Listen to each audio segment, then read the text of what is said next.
Hello mes woman boss, mes girls, j'espère que vous allez bien. Aujourd'hui on se retrouve pour une vidéo particulière puisque je vais vous parler de ma propre marque de vêtements Imen F. Donc c'est un projet qui me tenait tellement à cœur et je vous l'avais déjà dit dans des vidéos que j'allais vous en parler un jour.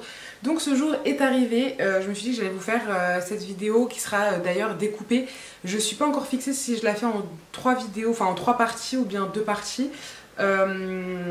Donc voilà, là pour l'instant en tout cas je vous fais une première vidéo, c'est sûr, qui sera axée sur pourquoi j'ai voulu créer ma marque, etc.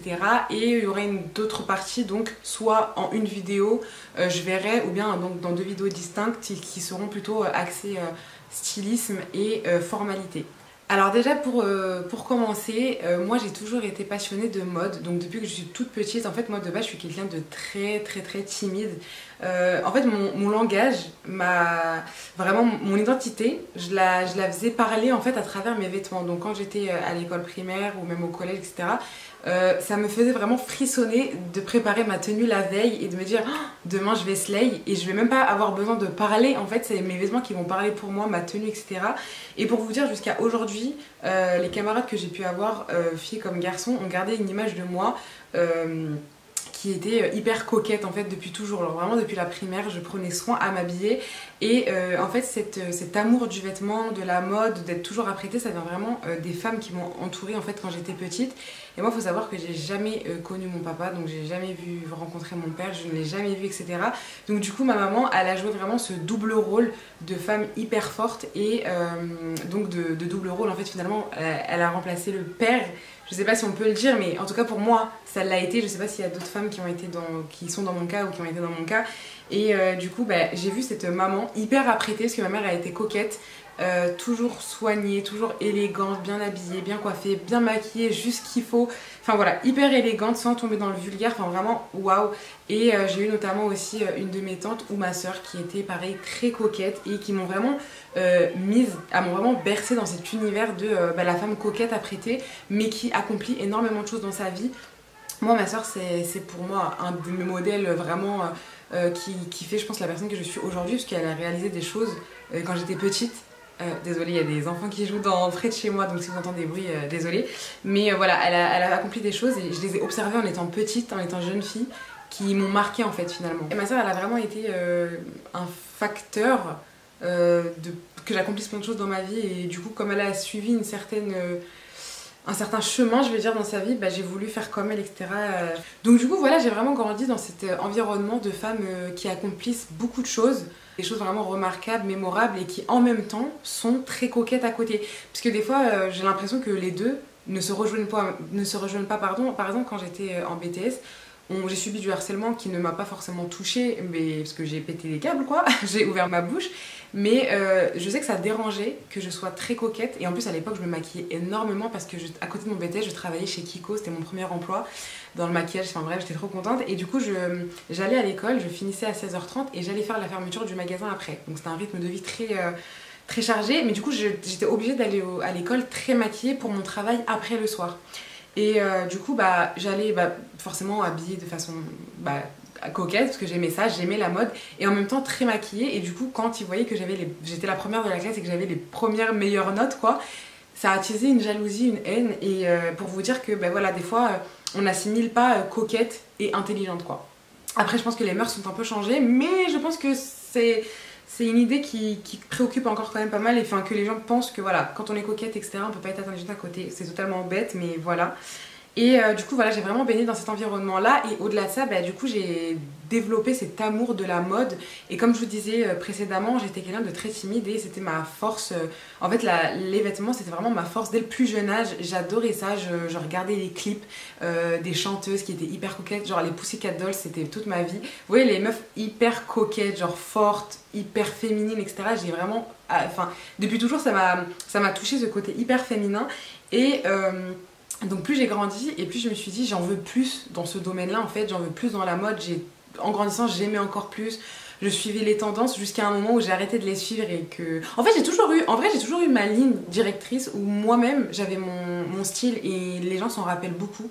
Par exemple quand j'étais au lycée je mettais du rouge à lèvres bleu, violet, enfin les rouges à lèvres de Rihanna, des choses vraiment que les autres ne portaient pas. Et bref, j'ai toujours eu mon propre style, mais c'est vrai que des fois je suivais les tendances, surtout avant. Maintenant c'est moins le cas, c'est vraiment moins le cas, comme je crois que je vous en ai déjà parlé dans une vidéo lookbook ou quoi. Mais voilà, donc du coup, avec le temps, cette envie de mode a grossi, et j'ai toujours rêvé en fait de voir mon nom sur une devanture. Donc c'est vraiment quelque chose qui a commencé à s'installer quand j'ai grandi, peut-être quand j'avais, je sais pas, je pourrais pas vous dire, peut-être 16, 17 ans ou un peu plus, je sais pas. J'ai voulu en fait, cette mode-là prenait encore plus de la place et je me suis toujours dit qu'un jour, je ferais une marque, voilà, je voulais être styliste. Et quand j'étais toute petite, alors là ça remonte vraiment du coup quand j'étais plus petite, genre je devais avoir 6 ans, je disais je veux être styliste. Et je me rappelle, ma soeur me disait, enfin, je pense que c'était pas perçu comme un vrai métier, encore, enfin, à l'époque surtout, parce qu'aujourd'hui, maintenant, on peut vivre de tout, finalement, surtout à l'ère des réseaux sociaux. Mais on me disait, c'est pas un vrai métier, ou du moins, elle me disait, c'est compliqué, etc. Donc, du coup, j'ai pas abandonné ce rêve-là, mais depuis que je suis petite, voilà, je voulais être styliste. Là, maintenant, c'était en 2021, il me semble, j'ai voulu créer ma marque, et en fait, je me suis toujours freinée. Donc je vous dis 2021 parce que je crois que c'est là où j'ai commencé à faire des petites recherches. Mais à partir de 2021, je me suis dit il faut que tu fasses quand même quelque chose, essaye de te renseigner. Et pourquoi je vous dis en 2021, c'est parce que pendant toutes ces années, je me suis fermé cette porte. J'ai fermé la porte de mon rêve parce que je ne savais pas dessiner. Je ne sais pas dessiner. Je vous le dis, je ne sais pas dessiner. J'ai des amis qui excellent, qui ont la main pour ça. Moi, c'est pas le cas. J'ai appris avec le temps à essayer de savoir dessiner. Parce que je pense qu'on peut se perfectionner dans tous les domaines, mais pour moi, vous allez me dire en commentaire si vous êtes d'accord avec moi, pour moi on a la main artistique, on l'a pas. Enfin, la main artistique, la main dessinatrice peut-être je vais vous dire, ou j'irais même artistique, parce que j'irais au-delà de ça, parce que pour moi si on sait faire du dessin, on sait faire par exemple du henné sur une main, on sait peut-être peindre, enfin après c'est différent encore à la peinture, mais quand on a une main comme ça, en général on sait dessiner. Je vous dis ça parce que j'ai une amie qui sait hyper bien dessiner. Et à un moment quand j'étais au collège, je lui disais s'il te plaît, je suis hyper nulle en art plastique, fais mes devoirs et je signerai de mon nom. Et du coup elle me faisait mes devoirs en art plastique et d'un coup mes notes elles ont augmenté, genre je suis partie peut-être d'un 12 à un 16, 17 parce qu'elle était vraiment forte. Et cette copine là, elle me fait aussi du henné, vous savez elle fait même les personnalisations de bougies, etc. Elle les faisait, maintenant elle les fait plus, mais c'est pour ça que je vous dis, il y a vraiment une main artistique. Je pense que quand on sait dessiner, on sait faire pas mal de choses. Et du coup je me suis fermé la porte à ça. Parce que je ne savais pas dessiner. Je me suis dit, Imen, tu peux pas être styliste si tu sais pas dessiner. Après, j'ai commencé à écouter des podcasts, à regarder les histoires de mode, de créateurs de mode. Notamment, je crois que c'était Karl Lagerfeld qui ne sait absolument pas dessiner. Et je dirais même Chanel si je dis pas de bêtises. Mais en fait, je me suis dit, si ces personnes-là, qui sont quand même des icônes, des figures de la mode emblématiques, elles savaient pas dessiner, elles ont créé des empires comme ça. Je me suis dit, mais en fait, c'est... pourquoi pas toi? Et du coup un jour, et donc c'est de là à partir de 2021 il me semble que j'ai commencé à faire les recherches, j'ai été sur Google et je suis tombée sur un fameux article, je ne le retrouve pas, j'ai essayé de le retrouver, je ne retrouve pas c'est quel article, mais en gros j'ai tapé sur Google, je ne sais pas dessiner mais je veux devenir styliste, et je suis tombée sur cet article qui m'a donné un coup de pied, mais vraiment, et qui disait, mais en fait tu peux devenir styliste même si tu ne sais pas dessiner, parce que l'essentiel en fait, ce qui compte, c'est de savoir véhiculer le vêtement potentiel que tu veux faire. En fait il faut que tu essayes de faire comprendre ce qu'il y a dans ta tête à du coup la personne qui te fera tes vêtements. En fait même si tu n'es pas forte, tu peux quand même. En fait vraiment ce que disait l'article, c'était que l'essentiel était de faire véhiculer le vêtement que tu voulais, mais c'était pas nécessaire d'être une artiste, enfin une dessinatrice de haut niveau finalement. Ça c'était vraiment... ça passait vraiment au second plan quoi, c'était vraiment pas quelque chose de très important. Et du coup, quand j'ai vu cet article, vraiment je me suis dit, commence à faire des recherches encore et encore. Donc là c'était, on va dire, la première pierre de l'édifice, et de là, dès que j'ai vu ça, ça m'a enlevé comme un blocage, un obstacle que j'avais depuis toutes ces années, parce que quand je vous ai dit que je me suis vraiment fermée à ça, en fait je savais que j'allais faire quelque chose dans la mode, mais je m'étais fermée à ça, je me disais en fait c'est mort, tu sais pas dessiner donc c'est mort. Et quand j'ai vu ça, ça a levé vraiment ce frein qui a toujours eu toutes ces années, et je me suis dit mais non en fait c'est possible. En fait vraiment cet article il a changé ma vie, merci encore à la personne qui l'a écrit, mais ça m'a vraiment levé cet obstacle. Et du coup cette première pierre, comme je dis, que j'ai mis à l'édifice, elle a abouti sur d'autres recherches. Donc quand j'ai fait ça, j'ai commencé à faire d'autres recherches. Donc comment créer une marque de vêtements, qu'est-ce que ça implique, qu'est-ce qu'il faut faire, nanani nanana, comment vendre ses premiers vêtements. En fait j'ai commencé à faire tout plein de recherches sur Google. Vous voyez quand vous vous perdez sur Google, ou moi par exemple c'est la manière dont je me perds également sur ChatGPT aujourd'hui. Je lui pose plein de questions, dès que j'ai une question qui me trotte dans la tête, du coup on a cet outil qui est incroyable, ChatGPT, on va pas se mentir. Et je me dis je vais aller demander à ChatGPT, on va voir ce qu'il va me dire. Et de là, voilà, ça a été comme ça. Donc j'étais sur Google. Et il n'y avait pas encore ChatGPT d'ailleurs à cette époque-là. Enfin, moi, je me rappelle pas du tout. Peut-être que ça existait déjà, mais moi, vraiment le néant. Peut-être que j'en avais pas connaissance. Mais pour moi, c'était pas encore démocratisé à ce point. Mais voilà, du coup, j'ai commencé à faire plein de recherches. Et j'ai commencé à créer un drive sur Google où j'ai répertorié tout ce que je trouvais qui était pertinent et qui m'aiderait pour la suite de l'aventure. Et ensuite, je me suis dit, en fait, parce que, alors il y avait la barrière du dessin, et je m'étais toujours dit que je voulais d'abord créer une communauté sur les réseaux, avant de pouvoir lancer ma marque de vêtements. Je m'étais dit, si j'ai une communauté, que ce soit sur TikTok, sur Instagram ou quoi, et qu'on me suit déjà pour ma personnalité, pour moi-même, etc., et qu'on adhère à ma vision, ou à mon style, tout simplement, parce que j'aime bien, j'avais commencé à partager mes tenues, en fait, sur TikTok, et je m'étais dit, si on adhère, ça sera plus simple pour moi par la suite, si je crée une marque, d'avoir déjà une communauté qui pourra au moins répondre présente le jour du lancement, partager, etc. Au moins avoir plus que ses amis finalement. Et quand j'en parlais avec mon mec, du coup, qui est aujourd'hui mon mari, il me disait, mais en fait, pourquoi tu veux attendre? Parce qu'on parle beaucoup, on échange beaucoup, lui et moi, de nos ambitions, de ce qu'on veut faire, etc. Et lui aussi a une marque de vêtements, c'est juste qu'on n'a pas du tout le même positionnement. Je lui en ai parlé, comme je lui parle de plein de choses d'ailleurs. Et il m'a dit, mais pourquoi tu veux attendre de bâtir une communauté alors que, en fait, tu devrais foncer directement et attraper le taureau par les cornes, en fait, et foncer, en fait, foncer dans le tas et apprendre de moi-même et pas forcément attendre la communauté. Donc, du coup, quand lui il m'a dit ça, sachant que je prends beaucoup vraiment au mot ce qu'il dit, parce que il a quand même une justesse de parole et je sais qu'il dit pas n'importe quoi, donc, du coup, forcément, enfin, après tant d'années de toute façon à se côtoyer, etc., je sais que ses paroles elles valent. Je me suis dit, il a raison en fait. Il a raison. Et je pense que il faut que je crée une marque et que j'attende pas de bâtir cette communauté à côté. Je voulais créer une marque qui soit vraiment différente, originale. Et en fait, j'aime pas trop utiliser le terme original parce que je pense que chaque marque est originale finalement à sa manière, à sa façon. Vous voyez, je sais pas, vous prenez Gucci, vous allez reconnaître à la DA que c'est du Gucci, même s'il n'y a pas forcément le logo, vous allez reconnaître que c'est du Gucci, etc. Et du coup, en ça, pour moi, c'est original et c'est de l'originalité. Chaque marque a son truc en fait qui permet on la reconnaisse. Comme, je sais pas, Yves Saint Laurent, les tailleurs surdimensionnés, etc. Très masculins, les coupes comme ça.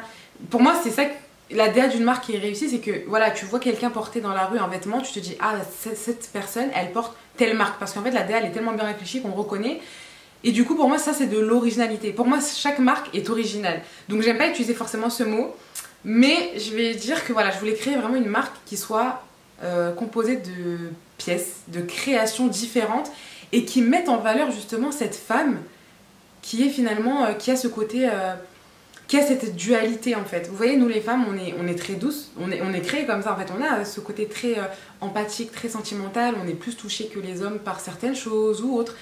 Et en fait, je voulais créer une marque du coup qui reconnaissent, qui sublime ce côté-là, donc de la douceur de la femme, mais en même temps, qui montre son côté hyper warrior, en fait, woman boss, comme j'aime trop dire sur ma chaîne d'ailleurs.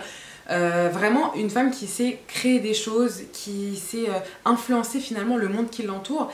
Et pour moi, ce côté-là, ça passait notamment par les femmes qui m'ont fait grandir, etc., et qui ont constitué mon enfance, dont ma mère, qui, comme je vous le rappelle, du coup, j'ai grandi sans père, et donc qui a rempli ces deux rôles à la perfection, de femmes hyper fortes, hyper battantes et qui était quand même à côté hyper coquette. Enfin vraiment cette dualité en fait de la femme qui est capable finalement de revêtir deux rôles et je dirais même plusieurs rôles parce que je parle souvent de femmes aux multiples facettes. Alors je parle de femmes aux multiples facettes d'aujourd'hui souvent parce qu'aujourd'hui les femmes ont fait vraiment beaucoup de choses par rapport à avant, enfin je remonte vraiment à des siècles en arrière ou des années en arrière, mais aussi à la femme d'avant comme ma maman finalement qui pour moi en fait la femme elle n'est pas obligée d'être, je sais pas, pilote d'avion ou autre. Alors bien sûr, moi dans ma marque, je revendique ce genre de femmes en fait, qui peuvent accomplir des choses grandioses, mais aussi la femme au foyer par exemple et qui s'occupe de ses enfants et qui est une woman boss par ce titre en fait, parce que être femme au foyer c'est un grand travail, je sais pas si vous vous rendez compte, mais être femme au foyer c'est quand même une lourde responsabilité quoi. Être là, être présent pour ses enfants, pour son mari, faire en sorte que la maison soit toujours propre, etc. etc. Enfin, c'est aussi un travail et c'est pour ça que je parle de femmes aux multiples facettes parce que ça peut être la pilote d'avion, ça peut être celle qui est entrepreneuse, ça peut être... Pause. J'ai oublié de vous préciser. J'ai voulu faire des créations pour pouvoir mettre en valeur vraiment cette femme que je vous décris donc dans les phrases d'avant. Et je veux que quand elle marche, limite, le monde s'arrête autour d'elle. que sa prestance, l'élégance, les vêtements qu'elle porte influencent le monde qui l'entoure, qu'elle captive les regards, vraiment que quand on voit quelqu'un porter du MNF, qu'on se retourne et que ça traduise en fait cette détermination, ce feu intérieur et cette femme en fait qui se donne du coup les moyens d'accomplir ce qu'elle souhaite dans sa vie. En fait, je veux que quand on perçoit une femme porter du MNF, qu'on se dise « Ah, ça traduit son état d'esprit » et donc vu qu'elle porte cette marque, elle porte ses ambitions, elle porte sa détermination, sa motivation. C'est une grande femme qui se donne les moyens d'accomplir ses objectifs. Celle, je sais pas, qui tout simplement qui est peut-être au salariat et qu'en fait elle arrive à accomplir les choses qui lui tiennent à cœur dans sa vie. En fait vraiment la femme Imen F, c'est une femme qui se donne les moyens finalement pour arriver là où elle veut, là où elle souhaite. C'est la détermination qu'elle a, la motivation qu'elle a et cet état d'esprit je l'ai vraiment construit avec le temps en lisant pas mal de livres. Les livres auxquels d'ailleurs je fais référence là quand je vous parle, ils sont dans ma vidéo. J'ai toujours pensé que je n'avais pas de chance, donc si vous passez par là et que vous avez encore un peu de temps, allez la regarder. Je vous parle de livres qui ont littéralement changé ma vie sur le développement personnel, etc. Moi le développement personnel maintenant aujourd'hui il fait vraiment partie intégrante de ma vie. Ça a changé ma vision de voir les choses, etc. Et c'est pour ça que la femme Imen F en fait et à laquelle mes vêtements sont destinés, c'est cette femme en fait qui finalement tous les matins quand elle se réveille, elle sait qu'elle va accomplir des choses qui vont lui faire du bien déjà mentalement et qui a un but en fait dans sa vie et qui se donne absolument tous les moyens pour l'accomplir en fait, qui a des objectifs de vie, des objectifs peut-être quotidiens, des objectifs à moyen, court ou long terme et en fait qui se donne tout simplement les moyens et la détermination d'y parvenir. J'ai toujours été touchée par... en fait moi j'aime bien quand tout est carré, quand... je sais pas, j'aime bien suivre les choses et que les choses rentrent dans des cases un petit peu. Je sais pas comment vous expliquer, en fait je suis quelqu'un de très ordonné. J'essaie d'être très ordonnée, très organisée. Je ne l'étais absolument pas à un moment, enfin durant beaucoup de temps dans ma vie d'ailleurs. Mais maintenant je suis quelqu'un de très organisé. D'ailleurs je vous ai déjà fait des vidéos sur mon bullet journal. Je vous ai publié un short aussi aujourd'hui d'ailleurs sur ça.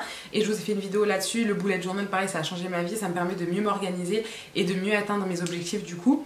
Voilà. Et pourquoi je vous dis ça, c'est parce que j'ai aussi beaucoup entendu les problèmes d'éthique, notamment des groupes de fast fashion.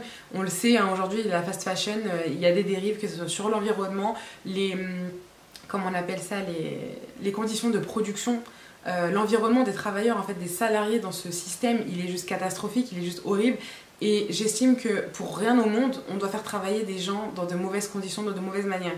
Je vous dis ça, mais je suis pas parfaite, en fait, simplement, on est des êtres humains, on fait des bêtises, on fait des erreurs, c'est-à-dire que on commande sur des sites où peut-être les conditions de travail ne sont pas respectées, etc.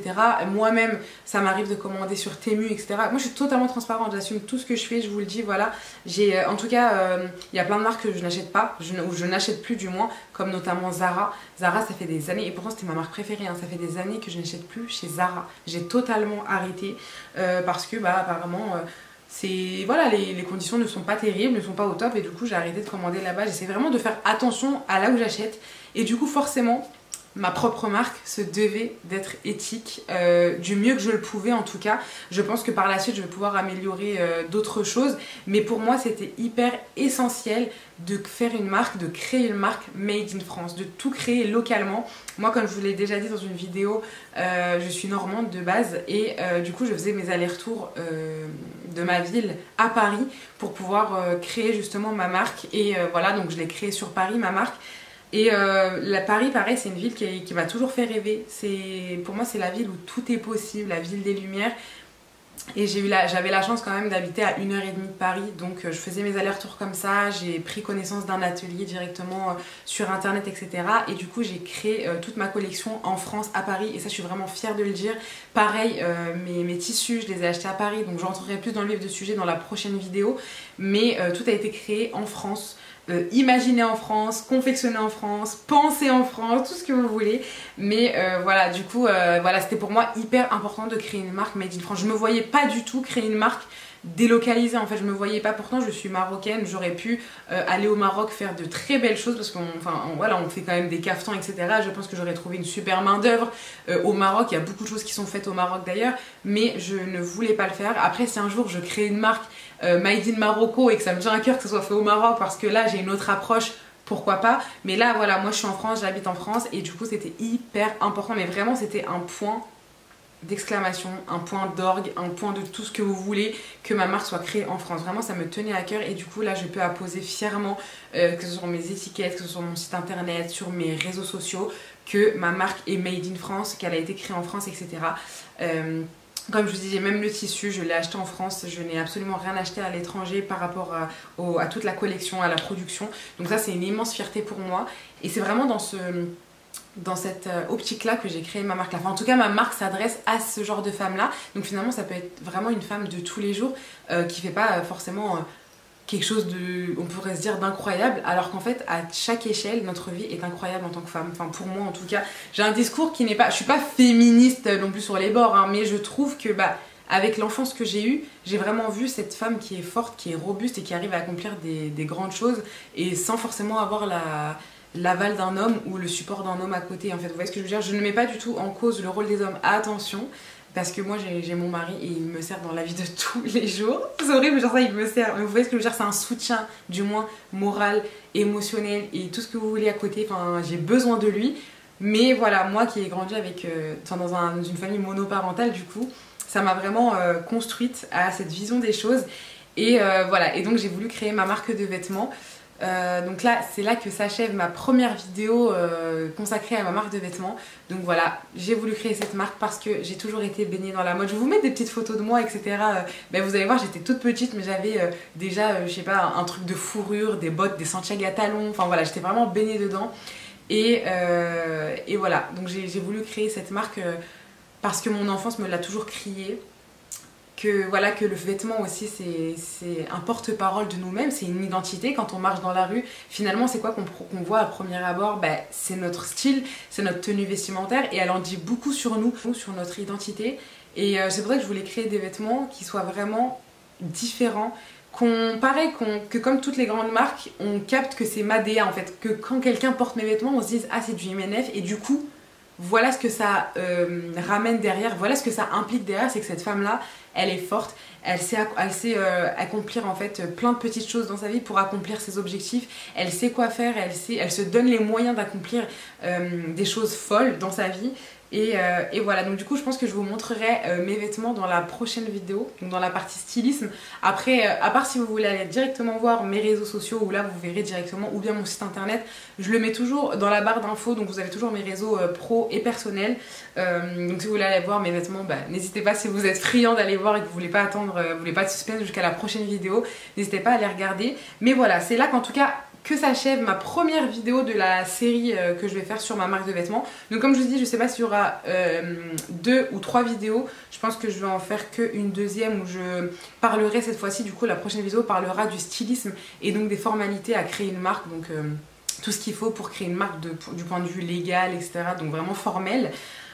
Et voilà, donc c'est là que s'achève ma première vidéo sur la création de ma marque de vêtements. Je vous ai vraiment parlé de l'essence de ma marque, de pourquoi elle a vu le jour, de pourquoi je l'ai créée, ce qu'il y a toujours eu dans mon être depuis que je suis toute petite, cette flamme qui brûlait en moi en fait de la mode et de ce pouvoir que la mode peut engendrer sur une personne, surtout quand elle est introvertie. Je le suis beaucoup moins introvertie d'ailleurs.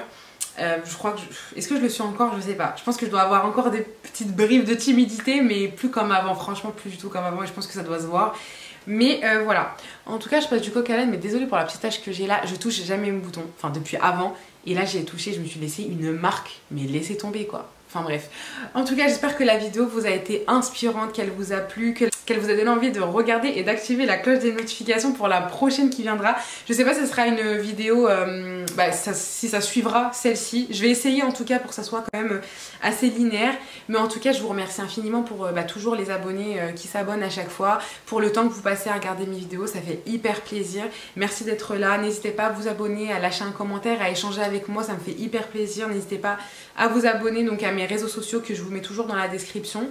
Et voilà, j'espère que la vidéo vous aura vraiment plu et qu'elle vous aura peut-être aidé, ou que si vous voulez créer une marque de vêtements, elle vous a pareil, elle a été l'impulsion de faire des recherches, de commencer à mettre votre pierre à l'édifice. En tout cas, moi ça m'a fait plaisir de vous en parler. Restez branchés pour la suite des vidéos et je vous dis à la prochaine pour d'autres vidéos. Prenez soin de vous. Mouah.